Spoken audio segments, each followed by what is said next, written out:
baby bus! Crime lies hidden in the puzzle, and the truth emerges through reasoning. Detective Stories of Inspector Chimp.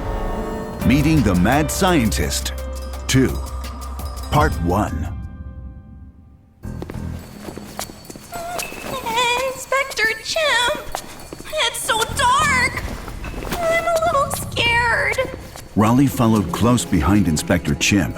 They were now in a long, dark corridor. Don't be afraid, Rollie.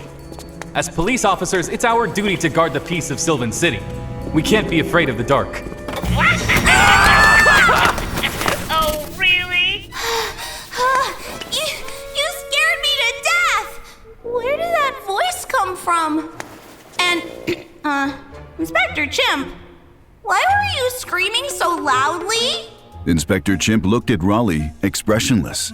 Then he gritted his teeth and said slowly, Because you stepped on my tail. Inspector Chimp draped his tail over his arm and looked at it sadly. He blew on his tail. Rollie had stomped on it quite hard, and it was now swollen. It was so painful it made tears well up in Inspector Chimp's eyes. To the right of Inspector Chimp, there was a TV screen mounted on the wall. Inspector Chimp and Rollie did not notice it at all until it turned on with a click. Franz Barrington's face filled the screen. You're so easily frightened, and you scream so loudly. Oh my, what scaredy cats you are! Stop talking nonsense. I was just showing my concern. I never imagined you would be so ungrateful. I'm hurt. Rollie and Inspector Chimp saw a pouting expression come over the bear's face.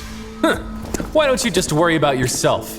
Once we solve all 3 problems, it'll be time to slap the handcuffs on you. Oh, you think so? We'll see.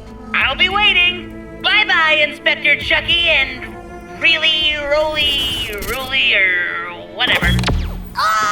It's Rollie! And he's Inspector Chimp! Remember that! But Franz Barrington had already disappeared from the screen before Rollie could correct him. Feathers scattered all over the floor as the little chick jumped up and down in frustration. That's enough, Rollie. Calm down. But doesn't he make you angry? He certainly does. I've always hated being called Charlie or Chuck. My name is Charles. But we don't have time for that now. We need to solve these problems. You're right, Inspector Chimp. Let's go get that rude fellow and throw him in a jail! Inspector Chimp and Rollie continued down the corridor together. Soon, they arrived at a large, open room. In the middle of the room was a huge crocodile with its mouth wide open. Rollie nearly jumped out of his skin. Worse, he nearly stepped on Inspector Chimp's tail again. Luckily, the inspector dodged in time, protecting his swollen tail. He pointed to the crocodile. Rollie, look carefully. That's not a real crocodile. Rollie squinted. Sure enough, it was a mechanical crocodile, but it looked exactly like a real one. In its mouth, the tongue and teeth were made of iron. Huh? Look! Inspector Chimp! There's something in its mouth! They walked together to the crocodile. There was a small slip of paper in its mouth. When crocodile tears flow into the crocodile's own mouth, the door will open. Yours truly, Franz Barrington.